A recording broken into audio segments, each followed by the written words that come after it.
Kung mag-times ka sa eskwelahan, nga nyo pag tayo. 3 times 4. Sa raman, same na kayo. Sa 3, sa 4. Pila answer?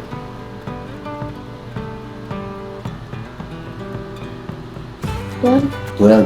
So, reset na 3. 3. Yang ika-upat. So, 4. See? Kung yung buo 6 times 7, may taag 6. Kunya, ika-7 sa ubos, dira. 22. Diba? Sendra na gamiton. Kung suwayan. Sige, 9 times 8 pila. Diha.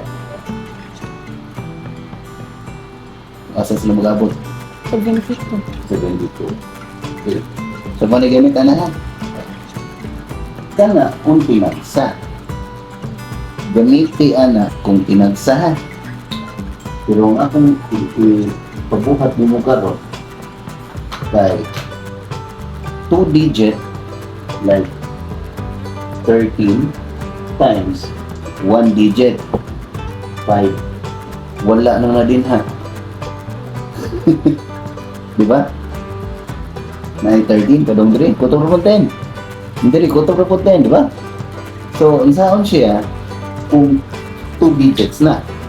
So, kung yan na, di mo siya mag-times na padung ika.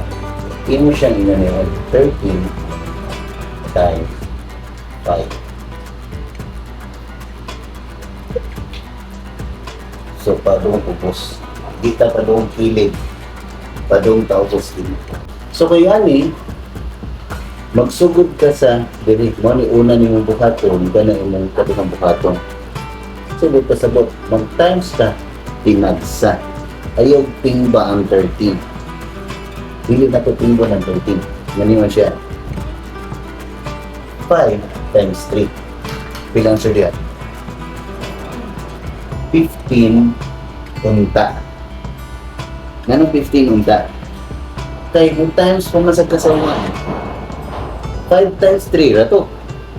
Unya, kung times pumasag ka sa 1, ang may tabuan ni Jim, kanya ibilin, kanyang nasa wala, kay palungan ta dito, isa ka na din siya. So, kanyang 1 karon atong carry. Magkagukod.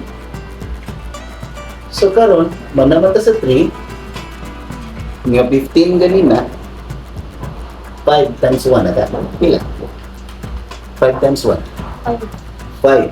Na pa may 1. 5 plus 1. Plus 1. 5 plus 1. 6. O na ang answer. Atong mo score. So, ang answer ni 65. Ito ang isa na 23 times 6. Hindi man tama ka times nga na 23 times 6. Kung sa'yo una na ko i-times sa 6. Ang 6 may ipari sa dito. Kung sa'yo na kung una i-times sa 3. 6 times 3. Pila din na. Sa mga notebook.